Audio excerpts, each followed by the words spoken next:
They absolutely refuse to nest, absolutely refuse to mate, and would rather accept permanent extinction than lay eggs. Humans invested millions of dollars and even brought in Hollywood effects studios to make fake eggs, just to convince this bird species to keep existing. This is the Kakapo parrot. It weighs up to 4 kilograms, cannot fly, and gives off a strong beeswax scent in the night forest. It is the only one that chooses to stand completely still when facing predators. But the truth behind this refusal to reproduce is even more astonishing than you imagine. The kakapo is unlike anything you have ever known about a bird. Weighing up to 4 kilograms, its body is round, and its wings are completely useless for taking off. Instead of flying, it walks. It uses its extremely strong beak and sharp claws to climb trees dozens of meters high, then spreads its tiny wings to parachute back down to the ground. For 60 million years, the kakapo lived in New Zealand without any predatory mammals lurking around. With nothing threatening it, it eliminated its own fear instinct. The only defense system of this bird is this stand still like a statue. This method was extremely effective for hiding from birds of prey that hunt by sight from above. But it became a death sentence when human ships arrived, bringing feral cats, rats, and stoats. These four-legged predators hunt by smell, and the kakapo gives off an extremely distinctive scent, exactly like beeswax or an old violin case. To stoats and cats, this scent is like a glowing neon sign in the night forest. When facing predators, the kakapo simply stands motionless. They were wiped out at a terrifying speed. When Don Merton found 18 males in 1974, the species had basically hit rock bottom. A population with no females cannot reproduce. It was not until 1980 that a hunting dog accidentally sniffed out a smaller, slimmer, greener individual hiding under tree roots on Stewart Island. That was the first confirmed female in decades. Soon after, several more females were found. By 1995, the entire Earth had only exactly 51 kakapo left, 31 males, 20 females. The New Zealand government immediately launched an unprecedented large-scale relocation campaign. All 51 birds were lifted by helicopter and taken to isolated islands far from the mainland. There, humans wiped out every trace of cats and stoats. They set up cameras to monitor them 24/7. They provided abundant food. No enemies, food everywhere. By normal logic, the population should have exploded. But the kakapo had a reproductive rule so strange that scientists struggled for many years to decode it. They absolutely refuse to mate. The kakapo does not reproduce seasonally like other animals.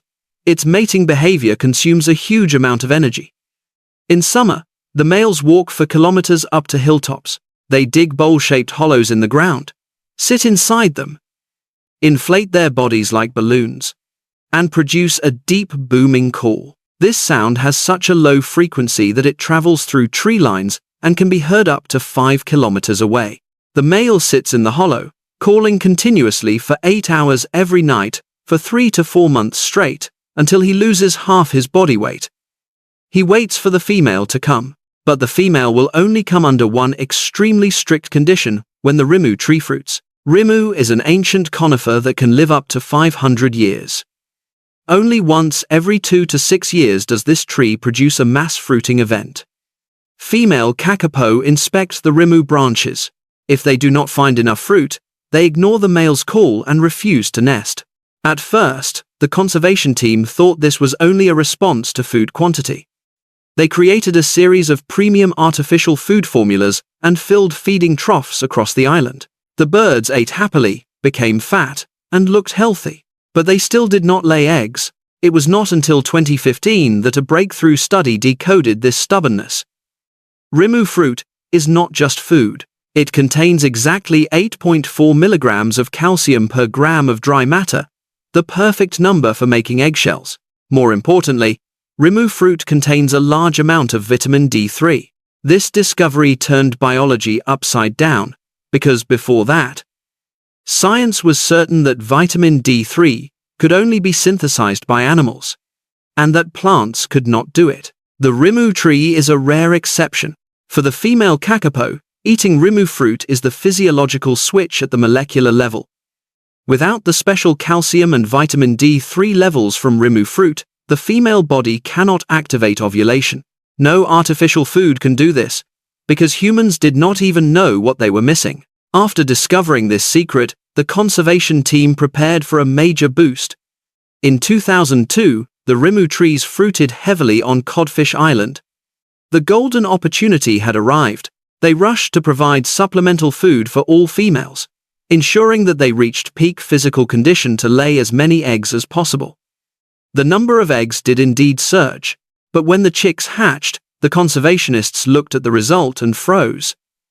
Nearly 70% of the chicks were male. For a species where females were already far too few, human overfeeding had crushed the chance of restoring a balanced sex ratio. Why did too much food produce mostly males? The answer lies in nature's resource allocation mechanism. In the kakapo, males are up to 40% larger than females and require more food to grow. In the wild, if food is scarce, the mother bird's body will automatically produce females to increase the chance of maintaining the species at the lowest cost.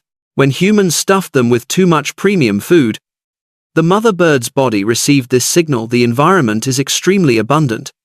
So produce large, expensive males. The solution sounded completely backwards. The female birds had to be put on a diet. The team calculated food portions down to a level just enough for the mother birds to stay healthy and nest, but not enough to leave them with excess energy. As soon as this strict calorie level was applied, the chick-sex ratio immediately returned to 50-50. For the first time in history, humans successfully manipulated the sex ratio of an entire species simply by counting calories. Food management was upgraded to a science fiction level. Each kakapo was fitted with a tiny radio transmitter on its back. The team designed smart feeding stations and spread them across the island. Each station had a glass lid and a code scanner. When a bird stepped up, the station read the code on its back. If it was a female that needed to lose weight, the lid stayed locked. If it was an underweight bird, the lid automatically opened and provided the exact assigned amount of calories. The control reached down to every single egg. The 51 birds in 1995 carried only 36 independent genetic lines. In biology, for a population to survive long-term without genetic defects caused by inbreeding, the minimum number must be 50 lines. The kakapo had permanently lost the chance to cross that threshold. From then on, every generation born would share common ancestry. To prevent an inbreeding disaster, scientists sequenced the entire genome of every living kakapo, something that had never been done before. Now, every mating is planned like a complex genetic equation. When a female lays an egg, rescue workers quietly approach the nest. They gently remove the real egg and replace it with a fake one. The real egg is taken to an artificial incubator, with optimal temperature control. The fake eggs are not lifeless pieces of plastic.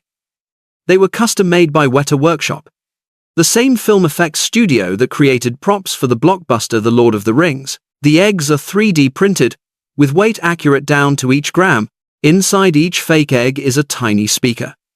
When the real egg inside the incubator begins to show signs of cracking, the speaker inside the fake egg in the wild is activated. The fake egg begins making clicking sounds, signaling to the mother bird to prepare psychologically. When the time is right, the real chick is secretly swapped back into the nest.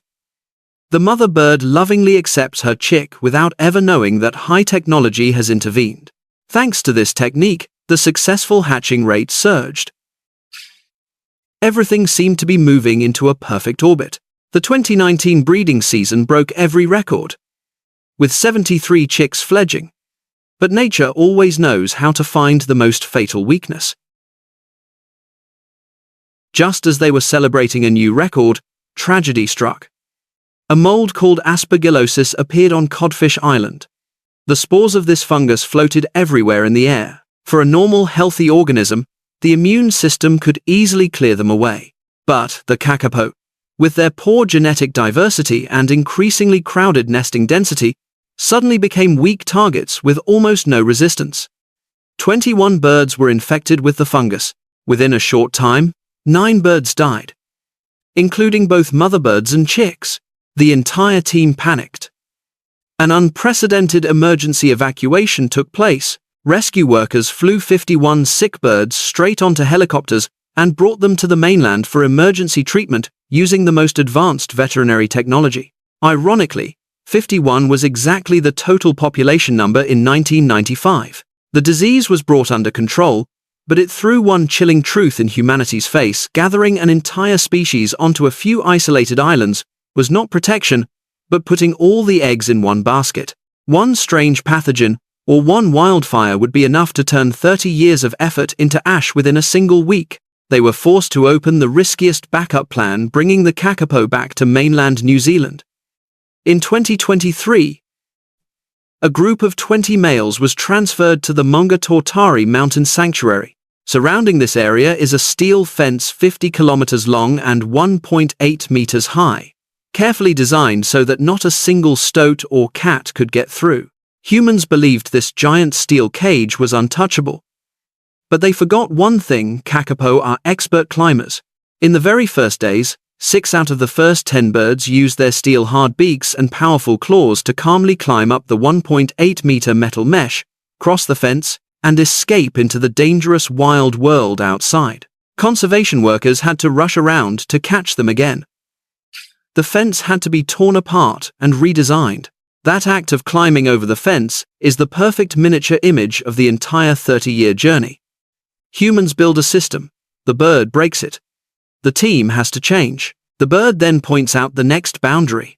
Despite human attempts to impose control, the kakapo simply does exactly what it has done for 60 million years. By 2026, strict biological conservation methods finally produced a statistical breakthrough. On February 14, 2026, the first chick, after a 4-year interruption, cracked through its eggshell. That year, the Rimu trees produced fruit at the most extreme level ever recorded. 80 nests were built. 256 eggs were laid. By April, as many as 95 chicks had safely hatched. The data from 2019 was officially surpassed completely.